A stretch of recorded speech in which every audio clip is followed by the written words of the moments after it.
নমস্কাৰ ছাত্ৰ-ছাত্ৰীসকল এতিয়া আমি অধ্যায় 2 এসিড ক্ষাৰক আৰু লৱণ এই চেপ্টাৰটো আমি ৰিভিজন কৰিম সো এসএসএলসি 2021 ত সো এই চেপ্টাৰৰ পৰা 6 মাৰ্কস আছে এটো মনত ৰাখিবা আৰু যেহেতু তোমালোকে জানা যে 2021 ৰ যেটো অহা বছৰ যেটো মেট্ৰিক পৰীক্ষা হ'ব তাত সিলেবাস ৰিডাকশন কৰা হৈছে এইটো চেপ্টাৰৰ গোটেইখিনি তোমালোকৰ 2021 ত নালাগে So I 12.1 এটু লাগিব 2.1 2.2 2.3 এই 2.4 যেটো অপশন আছে সোয়া 2.4 এইটু কিন্তু 2021 ত আমাক না লাগে সাপোজ যে লবণ সম্বন্ধীয় আৰু অধিক ধাৰণা আৰু ইয়াতে আছে লবণৰ শ্ৰেণী তাৰ পিছত লবণৰ pH আৰু আছে কি খোৱা লবণৰ পৰা প্ৰস্তুত কৰা ৰাসায়নিক দ্ৰব্যসমূহ এইখিনি আমাক না লাগে এইখিনি আমি আলোচনা নকৰো সো বাকি ওপৰৰ যিমানখিনি আছে গোটেইখিনি ইন ডিটেইলছত আমি আলোচনা কৰিম ঠিক আছে ইয়াৰ পৰা তোমালোকে যদি প্ৰিভিয়াস ইয়াৰৰ যদি কোশ্চেন সোৱা তেনেহলে গম পাবা এই যেটো লাষ্ট যেটো অপশন আছে এসিড বা ক্ষাৰকৰ দ্ৰব্য কিমান তীব্ৰ যেটো pH স্কেলৰ সহায়ত এটো নিৰ্ধাৰণ কৰা হয় ইয়াৰ পৰা প্ৰতি বছৰে ঠিক আছে তুমি যদি 2015 ৰ পৰা যদি সোৱা 2015 2016 2017 2018 2019 2020 এই গোটেই লাস্ট 6 ইয়াৰ প্ৰতিটো বছৰে ইয়াৰ পৰা কোশ্চেন আহিছে হয় মাল্টিপল চয়েস কোশ্চেন আহিছে আৰু নহলে 1 মাৰ্কসৰ দুটা তিনিটা কোশ্চেন আহিছে অলপ বনাই দিব ঠিক আছে এনেকুৱা ধৰণৰ বিভিন্ন কোশ্চেন এই pH স্কেল ৰিলেটেড আহিছে সো অহা 2021 ত সো pH স্কেল ৰিলেটেড তোমালোকে 2 বা 3 মাৰ্কসৰ কোশ্চেন এটা শিওৰ পাবা এইটো তোমালোকে নিশ্চিত হৈ থাকা ঠিক আছে আৰু ওপৰৰ গোটেইখিনি আমি আলোচনা কৰিম 2.4 যেটো পাৰ্ট আছিল ইয়াৰ পৰা বহুত কোশ্চেন আহিছিল কিন্তু হেখিনি যেহেতু আমাক ৰিডাকশন কৰি দিছে অমিট কৰা হৈছে নালাগে আমাক হেখিনি আমি অধ্যয়ন নকৰো এই ওপৰৰ গোটেইখিনি আমি অধ্যয়ন কৰিম ঠিক আছে সো এতিয়া সোৱা এই যেহেতু চেপ্টাৰৰ নামে হৈছে এসিড ক্ষাৰক আৰু লৱণ এই তিনিটা যি বিষয় আছে এসিড ক্ষাৰক আৰু লৱণ ইয়াৰ বিষয়ে যেটো তোমালোকৰ বেসিক ধাৰণাটো থাকিব লাগিব সাপোজ ইয়াতে এসিডৰ কথা কোৱা হৈছে সো এসিড কোনবোৰ ঠিক আছে সো যিবিলাক দ্ৰব্য যিবিলাক পদাৰ্থ কি ইহতৰ সোৱাদ কি টেঙা যিবিলাক পদাৰ্থৰ সোৱাদ টেঙা হয় তাক আমি এসিড বুলি কম আৰু এসিডৰ কিছুমান ধৰ্ম আছে এই ধৰ্মৰ হিচাপত তুমি এটো ক'ব পাৰা যিবিলাক পদাৰ্থৰ সোৱাদ কি তোমাৰ টেঙা তাক এসিড বুলি কোৱা হয় এটো এসিডৰ এটা ধৰ্ম আৰু তুমি ক'ব পাৰা যেনেকুৱা এসিডে কি নীলা লিটমাছ ৰঙা কৰে এটো এসিডৰ এটা ধৰ্ম আৰু কি এসিডে জলীয় দ্ৰৱত কি হাইড্ৰোজেন আয়ন মুক্ত কৰে ঠিক আছে এসিডে কি কৰে হাইড্ৰোজেন আয়ন মুক্ত কৰে কত জলীয় দ্ৰৱত হাইড্ৰোজেন আয়ন মুক্ত কৰে এইটো মনত ৰাখিবা এইটো এসিডৰ ধৰ্ম প্ৰথমে আমি কি পালো ইয়াৰ সোৱাদ কি টেঙা ঠিক আছে টেঙা ইয়াৰ সোৱাদ টেঙা ই জলীয় দ্ৰৱত হাইড্ৰোজেন আয়ন মুক্ত কৰে আৰু ই কি নীলা লিটমাছ কি কৰে ৰঙা কৰে এইখিনি আৰু সোৱা ক্ষাৰকৰ যদি তুমি সোৱা ক্ষাৰক এই ক্ষাৰকে কি জলীয় দ্ৰৱত হাইড্ৰক্সাইড আয়ন মুক্ত কৰে এইটি মনত ৰাখিবা ই হাইড্ৰোজেন আয়ন ই হাইড্ৰক্সাইড আয়ন মুক্ত কৰে আৰু ইয়াত সোৱাদ এসিডৰ সোৱাদ টেঙা কিন্তু ক্ষাৰকৰ সোৱাদ কিন্তু তিতা ক্ষাৰকৰ সোৱাদ কি তিতা আৰু ক্ষাৰকে কি ৰঙা লিটমাছ কি কৰে নীলা কৰে এইখিনি মনত ৰাখিবা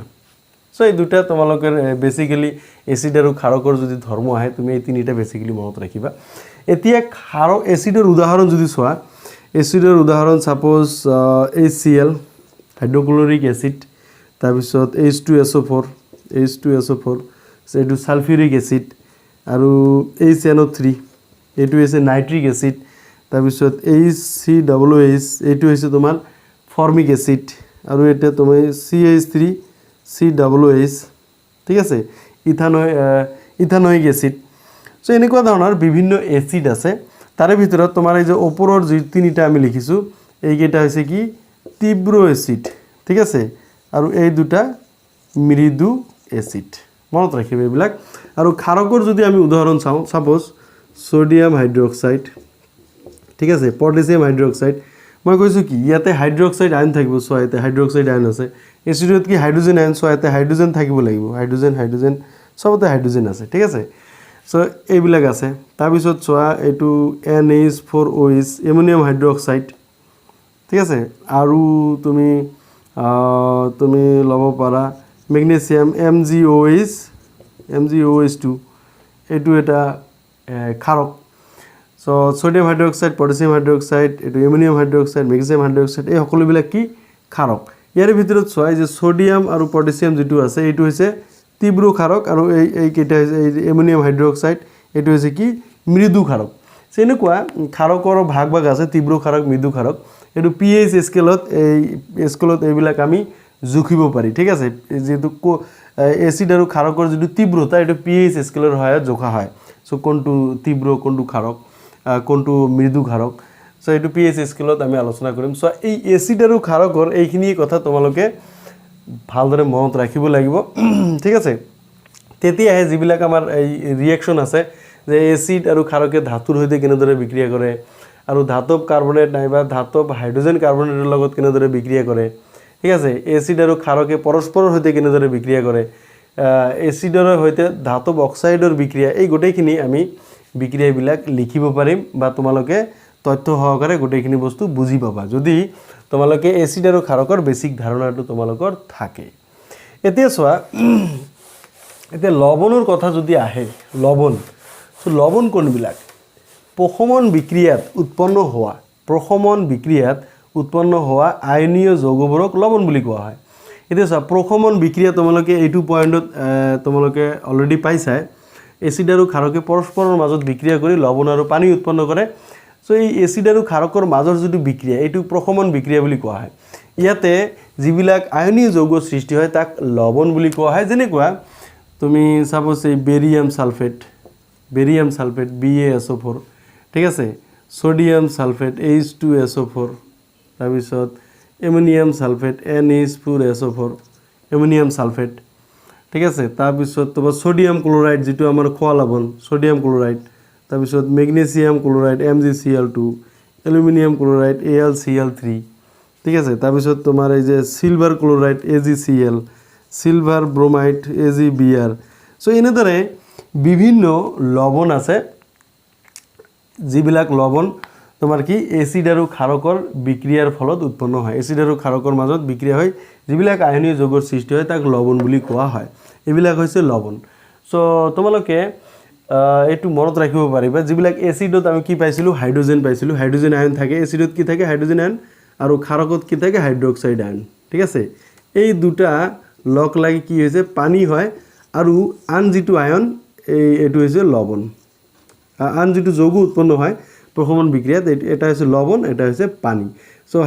হাইড্ৰোজেন আয়ন গুচি যায় হাইড্ৰক্সাইড আয়ন গুচি গল ঠিক আছে সো গুচি গৈ যি দুটা আয়ন থাকে সেই দুটা আয়নে কি আয়নীয় যৌগ গঠন কৰে আৰু এই আয়নীয় যৌগ কি বুলি কোৱা হয় লৱণ বুলি কোৱা হয় ঠিক আছে সো এনেদৰে লৱণটো গঠন হয় তো আমি এসিড ক্ষাৰক আৰু লৱণৰ তোমালোকৰ বেসিক ধাৰণাটো মই দি ললো এতে প্ৰথমতে চোৱা এই পৰীক্ষাগাৰত এসিড আৰু ক্ষাৰক আমি পৰীক্ষা কৰি উলিয়াব পাৰি যে কোনটো ক্ষাৰক কোনটো এসিড তাৰ কাৰণে কিছুমান সূচক লাগিব ঠিক আছে সূচক এই সূচকৰ সহায়ত আমি গম পাম কোনটো এসিড আৰু কোনটো ক্ষাৰক ঠিক আছে সো এই সূচক আকৌ কি তিনি ধৰণৰ সূচক থাকে এটা হৈছে তোমাৰ এক নম্বৰ হৈছে তোমাৰ প্ৰাকৃতিক সূচক ঠিক আছে দুই নম্বৰ হৈছে তোমাৰ পৰীক্ষাগাৰত ব্যৱহাৰ কৰা যিবিলাক সূচক তিন নম্বৰ আছে ঘ্ৰাণেন্দ্ৰিক সূচক এটা প্ৰাকৃতিক সূচক যেনেকুৱা লিটমাছৰ কথা যেনেকুৱা মই ক'লো লিটমাছ ঠিক আছে লিটমাছ হৈছে প্ৰাকৃতিক সূচক তাৰপিছত হালধি এইটো হৈছে প্ৰাকৃতিক সূচক আৰু তোমাৰ যে পৰীক্ষাগাৰত ব্যৱহাৰ কৰা যিবিলাক সূচক আছে যেনেকুৱা ফেনলফথেলিন ঠিক আছে মিথাইল অৰেঞ্জ আৰু তোমাৰ যে ভেনিলা এইটো হৈছে তোমাৰ ঘ্ৰাণেন্দ্ৰিক সূচক ভেনিলা হৈছে কি ঘ্ৰাণেন্দ্ৰিক সূচক সো এনেদৰে বিভিন্ন ধৰণৰ সূচক আছে যি সূচকৰ জৰিয়তে আমি এসিড নাইবা ক্ষাৰকৰ আমি চিনাক্তকৰণ কৰিব পাৰি এসিড আৰু ক্ষাৰকত কি এই যিবিলাক লিটমাছ আৰু হালধি নাইবা মিথাইল অৰেঞ্জ যিবিলাক সূচক আছে এই সূচকবোৰে কি বিভিন্ন ৰং দেখুৱায় এসিডত এক ধৰণৰ ৰং আৰু ক্ষাৰকত আন এক ধৰণৰ ৰং দেখুৱায় এই ৰঙৰ জৰিয়তে নাইবা এই যিবিলাক ভেনিলা আছে ঠিক আছে ঘ্ৰাণেন্দ্ৰিক যিবিলাক সূচক আছে এই সূচকৰ সহায়ত আকৌ মানে গন্ধ লৈ এইটো আমি গম পাম যে কোনটো এসিড কোনটো ক্ষারক ঠিক আছে গন্ধৰ সহায়ত নাইবা কালাৰ নাইবা বৰণৰ সহায়ত ঠিক আছে ৰঙৰ সহায়ত আমি এসিড আৰু ক্ষাৰক আমি চিনাক্তকৰণ কৰিব পাৰি তো যিবিলাক পদাৰ্থৰ জৰিয়তে এসিড আৰু ক্ষাৰক চিনাক্তকৰণ কৰা হয় তা কি সূচক বুলি কোৱা হয় এই সূচক তোমালোকে কেতিয়াবা আহে যে দুটা প্ৰাকৃতিক সূচকৰ নাম লিখা তোমালোকে কি লিখিবা লিটমাছ আৰু হালধি সো এটো আছিল এটো প্ৰথম পয়েন্টৰ এইখিনি আলোচনা আছিল আৰু সেকেন্ড পয়েন্টত যদি চোৱা এসিড আৰু ক্ষাৰকে ধাতুৰ হৈতে কিদৰে বিক্ৰিয়া কৰে সো তুমি ধাতু বুলি কোৱাৰ লগে লগে কি বুজিবা সাপোজ এটো সোডিয়াম এটা ধাতু মেগনেসিয়াম এটা ধাতু এলুমিনিয়াম এটা ধাতু জিংক এটা ধাতু এবিলাক হৈছে ধাতু ঠিক আছে এই ধাতুৱে কি এসিডৰ লগত বিক্ৰিয়া কৰি লবণ আৰু হাইড্ৰোজেন গেছ উৎপন্ন কৰে সাপোজ এটো সোডিয়াম যদি লোৱা এটা H2SO4 এটো সালফিউৰিক এসিডৰ লগত বিক্ৰিয়া কৰি কি সোডিয়াম সালফেট N2SO4 আৰু কি হাইড্ৰোজেন গেছ উৎপন্ন কৰিব H2 ঠিক আছে এটো হাইড্ৰোজেন গেছ উৎপন্ন কৰিব ইয়াতে সন্তুলনৰ কাৰণে 2 দিব লাগিব এটা সাপোজ জিংকৰ কথা যদি লোৱা সাপোজ জিংকে কি তোমাৰ এসিড যদি লোৱা HCl সাপোজ HCl এৰ লগত বিক্ৰিয়া কৰিলে HCl এৰ লগত বিক্ৰিয়া কৰিলে কি উৎপন্ন কৰিব zinc chloride plus hydrogen gas উৎপন্ন কৰিব ঠিক আছে ইয়াতে 2 দিব লাগিব সো এনেদৰে এই ধাতুৱে কি ধাতুৱে এসিডৰ লগত বিক্ৰিয়া কৰি লবণ আৰু হাইড্ৰোজেন গেছ উৎপন্ন কৰে সাপোজ এই সোয়া ইয়াতে কি হাইড্ৰোজেন গেছ ঠিক তেনেদৰে তুমি জিংকে যদি সোডিয়াম হাইড্ৰোক্সাইডৰ লগত বিক্ৰিয়া কৰে তেনেহলে কি হ'ব sodium zincate ZnO2 plus hydrogen gas এটো হৈছে লবণ সোডিয়াম জিংকেট আৰু ইয়াতে হাইড্ৰোজেন গেছ উৎপন্ন কৰিব সো ইয়াৰ পৰা আমি এটা বস্তু আমি গম পালো যে এসিডে হওক নাইবা ক্ষাৰে হওক এই কি ধাতুৰ লগত বিক্ৰিয়া কৰি লবণ আৰু হাইড্ৰোজেন গেছ উৎপন্ন কৰে এটো কি গেছ এটো হাইড্ৰোজেন গেছ ঠিক আছে এই হাইড্ৰোজেন গেছ যে উৎপন্ন হয় এই গেছটো এটা আমি পৰীক্ষা কৰিব পাৰি যে এসিড আৰু ক্ষাৰকে তোমাৰ ধাতুৰ লগত বিক্ৰিয়া কৰি লবণ আৰু হাইড্ৰোজেন গেছ উৎপন্ন কৰে এই হাইড্ৰোজেন গেছৰ উপস্থিতিৰ এটা প্ৰমাণ আছে এটো তোমালোকে কাৰ্যকলাপ যদি চোৱা তোমালোকে কাৰ্যকলাপ কিতাপত দিয়া আছে এটো চাবা কাৰ্যকলাপ এই কাৰ্যকলাপ তোমালোকে 2.3 যেটো কাৰ্যকলাপ আছে ইয়াতে তোমালোকে ধুনিয়াকে পাই যাবা ইয়াতে চোৱা এটা এই যে টেষ্ট টিউব লৈছে ইয়াতে কি অলপ জিংক লৈছে তাতে 5 ml মান কি লঘু সালফিউরিক এসিড লৈছে এই লঘু সালফিউরিক এসিড যেতে লৈছে ইয়াৰ মাজত বিক্ৰিয়া ঘটি কি লবণ আৰু হাইড্ৰোজেন গেছ উৎপন্ন হ'ব এই যেটো হাইড্ৰোজেন গেছ এই গেছটো তোমাৰ চোৱা এতে কি হৈছে এই গেছটো তোমাৰ এটা পাইপৰ জৰিয়তে ইয়াতে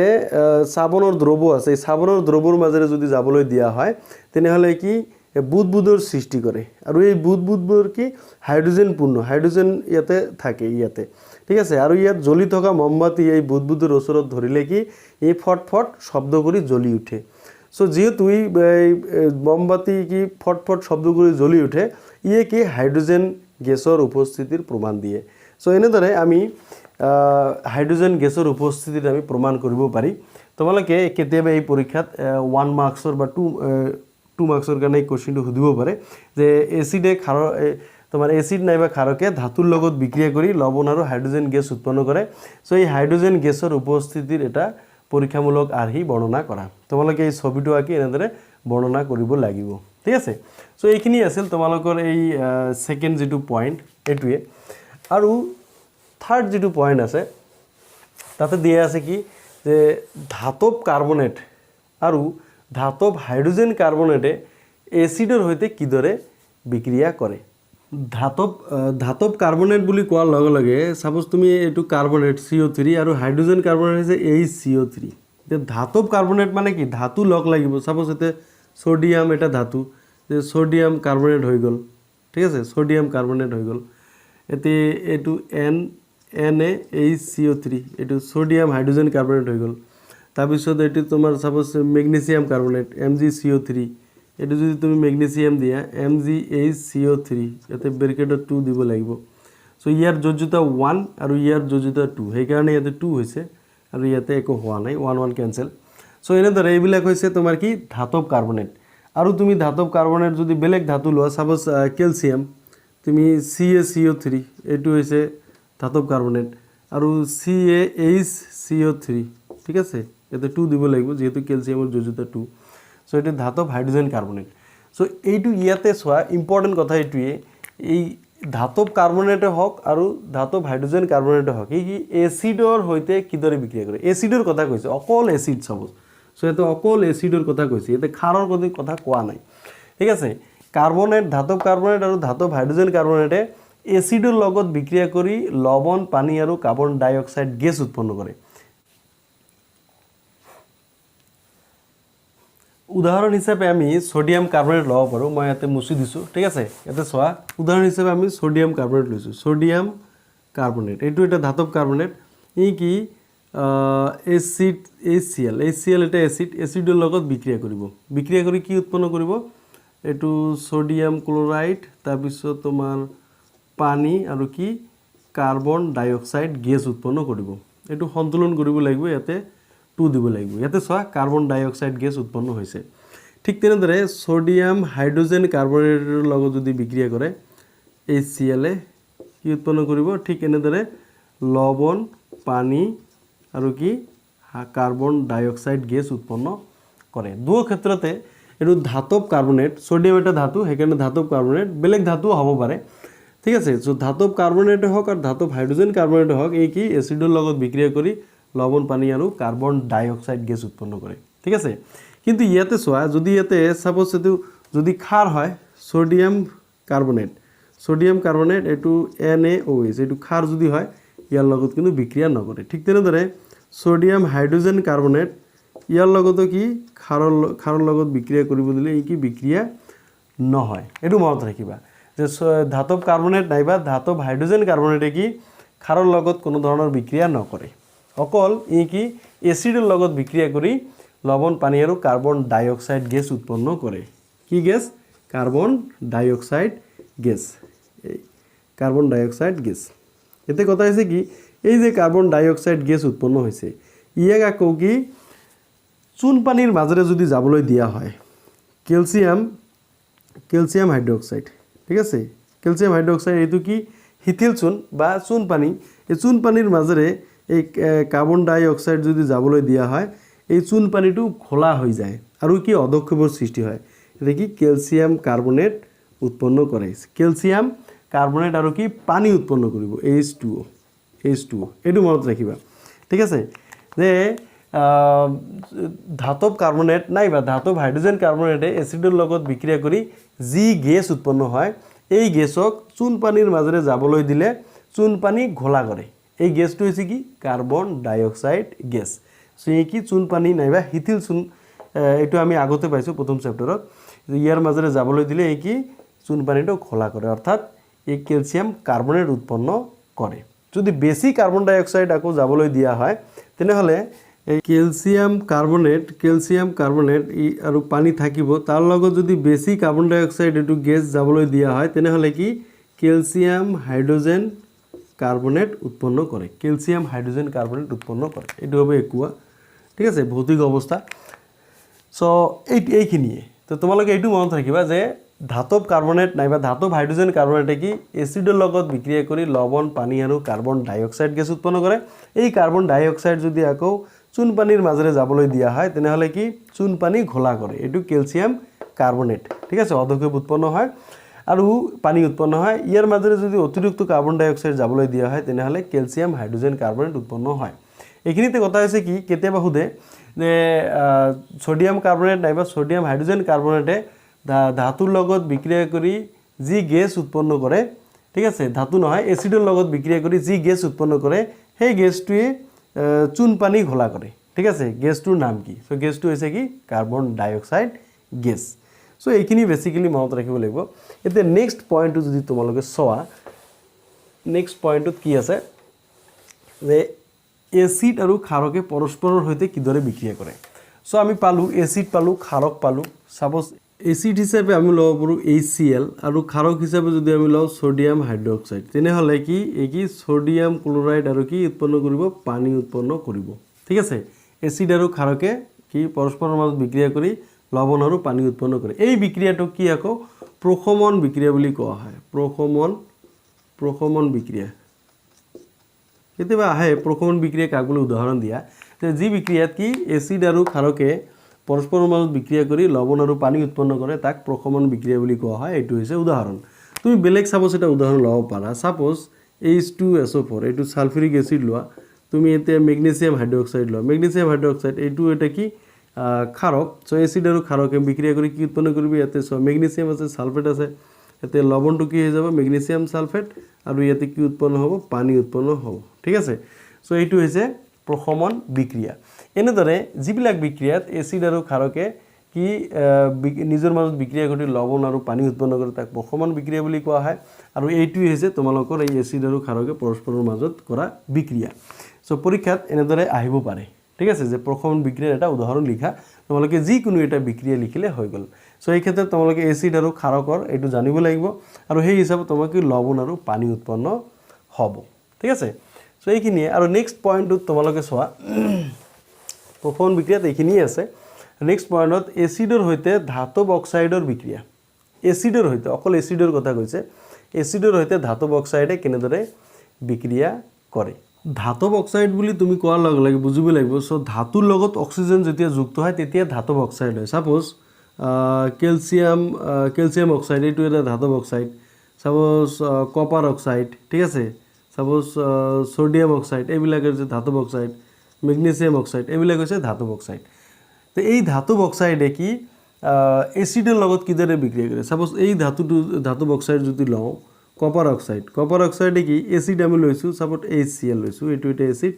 সো এসিডৰ লগত কেনেদৰে বিক্ৰিয়া কৰিব? সো এই কি উৎপন্ন কৰিব? তোমাৰ কপাৰ ক্লৰাইড আৰু কি পানী উৎপন্ন কৰিব, H2O। ঠিক আছে, H2O এইটোৱে। সো তেতিয়া তুমি চোৱা, এইটো এসিড, এইটো হৈছে এসিড। সো এসিডে কি ধাতৱ অক্সাইডৰ লগত বিক্ৰিয়া কৰি লৱণ আৰু পানী উৎপন্ন কৰিছে, লৱণ আৰু পানী উৎপন্ন কৰিছে। এই বিক্ৰিয়াটো আগৰ যিটো আমি বিক্ৰিয়া পালোঁ প্ৰশমন বিক্ৰিয়া, এইটোৰ সৈতে প্ৰায় নহয় মানে একেই। আগত আমি প্ৰশমন বিক্ৰিয়াটো কি পালোঁ, যে এই এসিডে ক্ষাৰৰ লগত বিক্ৰিয়া কৰি লৱণ আৰু পানী উৎপন্ন কৰে। ইয়াতে কি, যে এসিডে ধাতৱ অক্সাইডৰ লগত বিক্ৰিয়া কৰি লৱণ আৰু পানী উৎপন্ন কৰে। এই ক্ষেত্ৰত চোৱা, যে যিটো ধাতৱ অক্সাইড আমি পালোঁ, ঠিক আছে, ধাতৱ অক্সাইড, এই ধাতৱ অক্সাইডে কি ক্ষাৰকৰ গুণ দেখুৱায়। সেইকাৰণে কি ই লৱণ আৰু পানী উৎপন্ন কৰিছে। চোৱা, ক্ষাৰকে কি এই এসিডৰ লগত লগ লাগি লৱণ আৰু পানী উৎপন্ন কৰে, এইটো আমি জানো। তো যিহেতু ধাতৱ অক্সাইডবোৰে কি ক্ষাৰকৰ গুণ দেখুৱায়, সেইকাৰণে ধাতৱ অক্সাইডবোৰে কি এসিডৰ লগত বিক্ৰিয়া কৰি লৱণ আৰু পানী উৎপন্ন কৰে। ঠিক তেনেদৰে যদি আমি এটা অধাতৱী অক্সাইড লওঁ, সাপোজ কাৰ্বন ডাইঅক্সাইড, এইটো কাৰ্বন এটা অধাতু। সো অধাতুৰ লগত অক্সিজেন লগ লাগিছে, এইটো অধাতৱী অক্সাইড হৈ গ'ল। এই কি ক্ষাৰকৰ লগত যদি বিক্ৰিয়া কৰে, H2SO4, ঠিক আছে, তোমাৰ H2 নহয়, সোডিয়াম হাইড্ৰক্সাইডৰ লগত যদি বিক্ৰিয়া কৰে, তেতিয়া কি উৎপন্ন কৰিব? তোমাৰ এই sodium carbonate, CO3, sodium carbonate আৰু কি পানী উৎপন্ন কৰিব, পানী, H2O। ঠিক আছে। চোৱা, এইটো হৈছে ক্ষাৰক। এই ক্ষাৰকে অধাতৱীয় অক্সাইড, এইটো হৈছে কি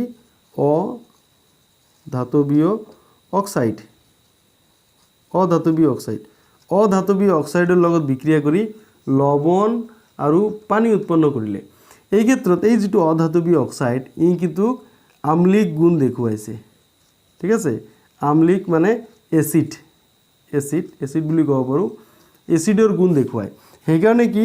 ই ক্ষাৰকৰ লগত লগ লাগি লৱণ আৰু পানী উৎপন্ন কৰে।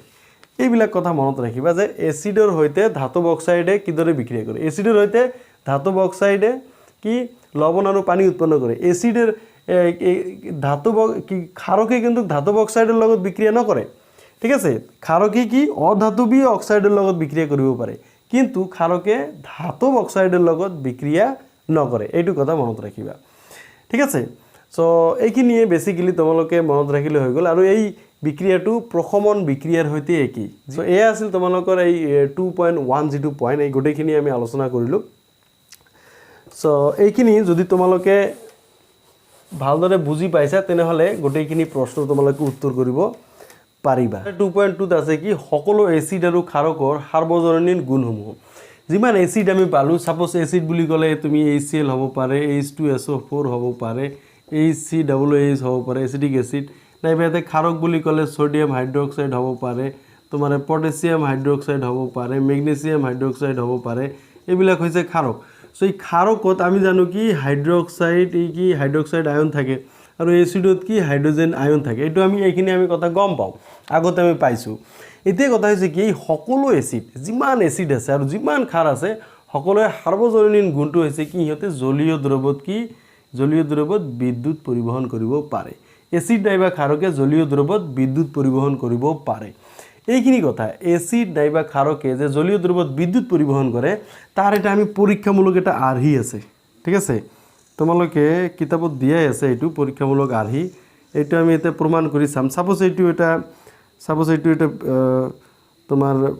বিকাৰ ইয়াতে কি লৈছো এটা কৰ্গ লৈছো কৰ্গত এটা গজাল লোৱা হৈছে লোৰ গজাল দুটা লোৱা হৈছে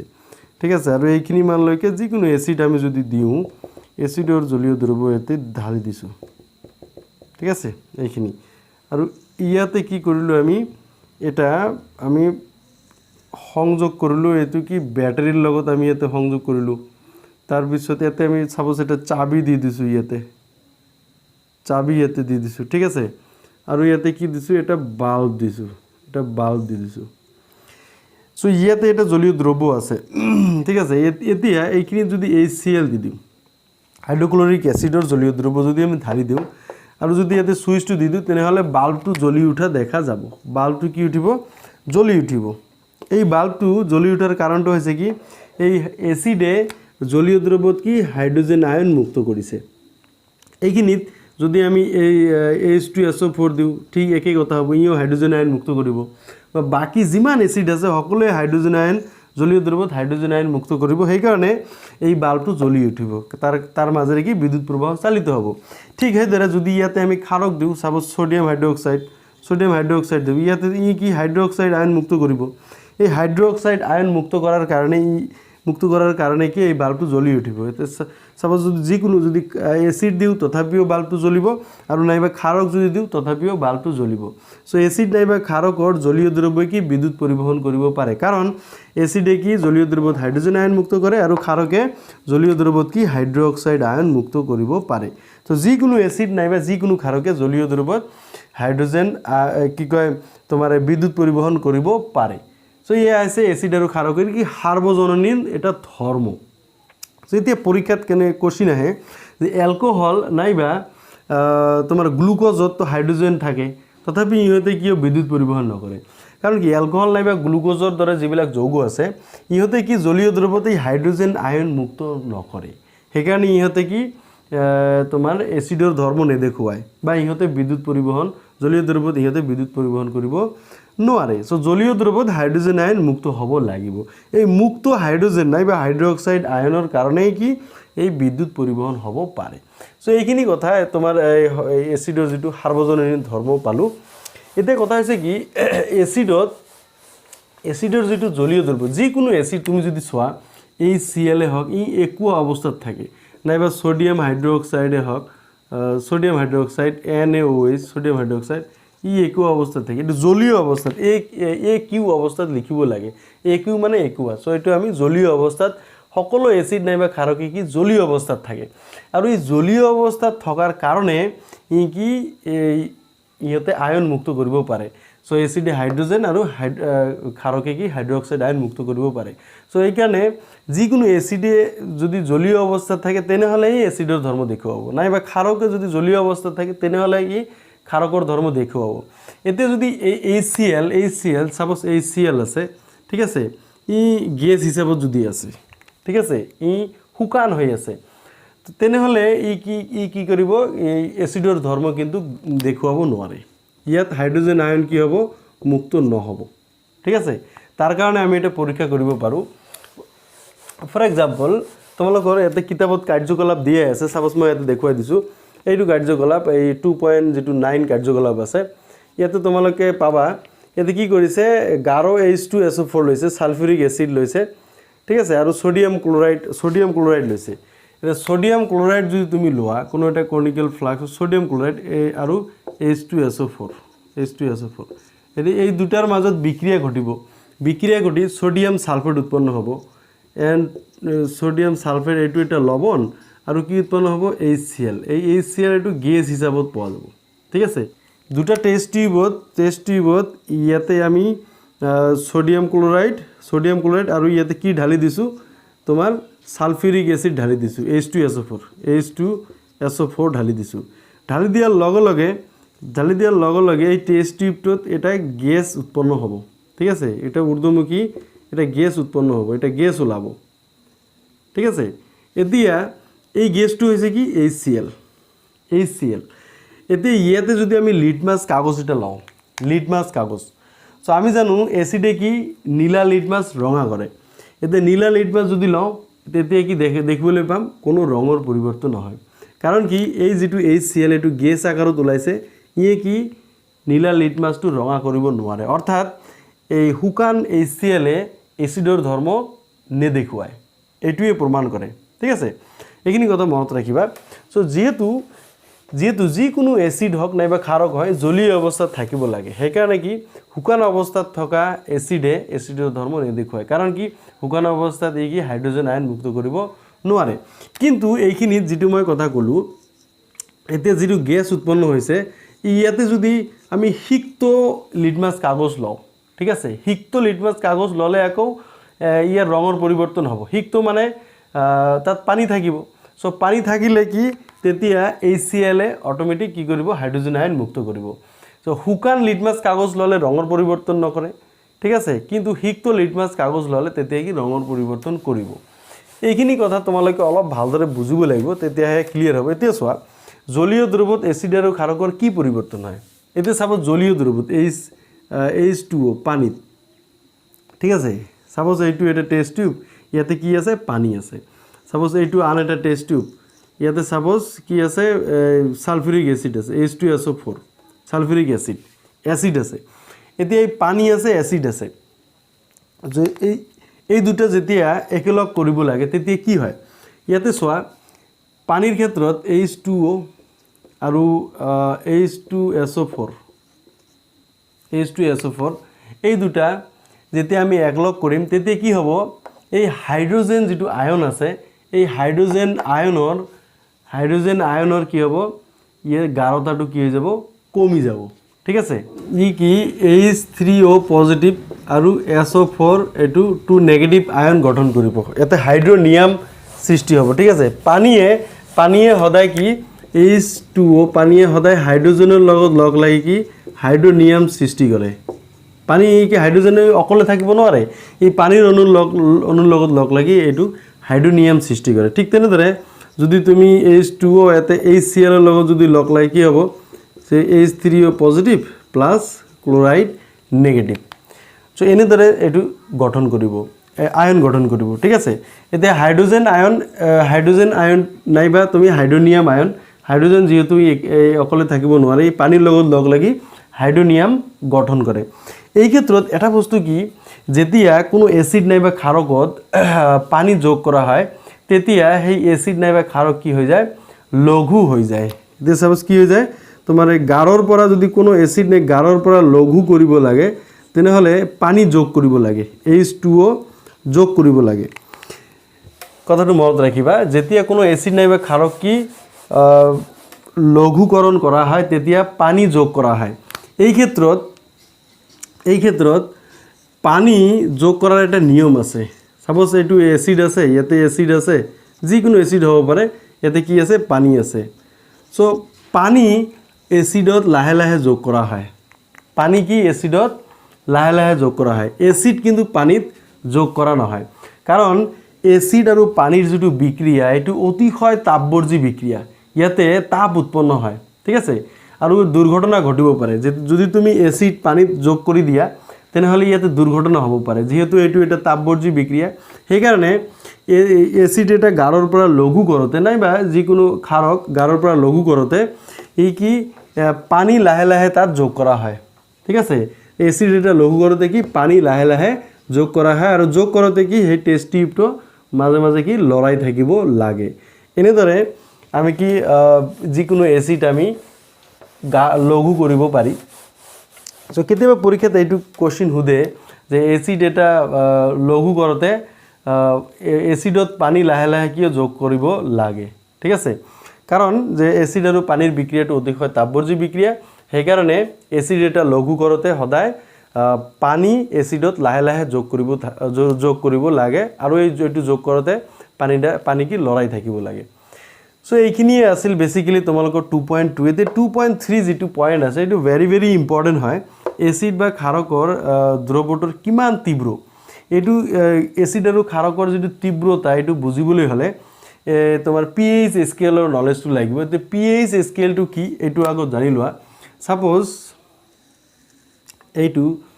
হাইড্ৰোজেন আয়নৰ গাঢ়তা পৰিমাপনৰ কাৰণে এক ধৰণৰ স্কেল ব্যৱহাৰ কৰা হয় যাক pH স্কেল বুলি কোৱা হয় ঠিক আছে আৰু pH লত এটো 0 ৰ পৰা 14 লৈকে ইয়াতে দিয়া থাকে এইটো হ'ব তোমাৰ হাইড্ৰোজেন আয়ন এই গোটেইখিনি তোমাৰ কি হাইড্ৰোজেন আয়ন আৰু এইটো হৈছে হাইড্ৰক্সাইড আয়ন এই তলৰখিনি ঠিক আছে এইটো হাইড্ৰক্সাইড আয়ন এতিয়া চোৱা এই যেটো 7 pH এইটো হৈছে pH এইটো হৈছে কি pH 0 ৰ পৰা 14 লৈকে হ'ব পাৰে এতে যিমানে pH ৰ মান বাঢ়িব ইমানে হাইড্ৰোজেন আয়নৰ গাঢ়তা কমি যাব আৰু কি যিমানে হাইড্ৰোজেন আয়নৰ গাঢ়তা কমিব ইমানে কি হাইড্ৰক্সাইড আয়নৰ গাঢ়তা কি হৈ যাব বাঢ়ি যাব এতিয়া চোৱা যেতিয়া হাইড্ৰোজেন তোমাৰ যিকোনো এটা দ্ৰৱৰ যদি pH 7 হৈ যায় pH টো কি 7 এই দ্ৰৱটো কি প্ৰখম কাৰণ কি কি ইয়াৰ হাইড্ৰোজেন আৰু হাইড্ৰক্সাইডৰ গাঢ়তা কি এটা সমান হৈ আছে হাইড্ৰোজেন আৰু হাইড্ৰক্সাইডৰ গাঢ়তা সমান কম বেছি নাই সো সেইকাৰণে এই দ্ৰৱটো কি প্ৰখম দ্ৰৱ বুলি কোৱা হয় যেনেকুৱা আমাৰ বিশুদ্ধ পানীৰ pH টো কি 7 এতিয়া চোৱা যদি pH 7 তকৈ কম হয় 7 তকৈ কম তেতিয়া এই দ্ৰৱটো কি হৈ যাব আম্লিক হৈ যাব তেতিয়া দ্ৰৱটো কি হৈ যাব আম্লিক 7 তকৈ কম মানে 0 ৰ পৰা যদি pH তোমাৰ 0 ৰ পৰা আপ টু লেস দেন 7 হয় লেস দেন 7 তকৈ কম লেস দেন 7 যদি হয় তেনেহলে কি হৈ যাব 7 বুলি মই ধৰিছো তেনেহলে বস্তু পদাৰ্থটো কি হৈ যাব আম্লিক আৰু যদি pH টো কি 7 ৰ পৰা 14 লৈকে হয় 7 তকৈ বেছি হ'ব লাগিব তেতিয়া বস্তু পদাৰ্থটো হৈ যাব কি ক্ষাৰকীয় ঠিক আছে ক্ষাৰকীয় এইখিনি কথা তোমালোকৰ মনত ৰাখিব লাগিব pH 7 হলে প্ৰখম দ্ৰৱ হয় আৰু 7 তকৈ কম হলে আম্লিক আৰু 7 তকৈ বেছি হলে কি হৈ যায়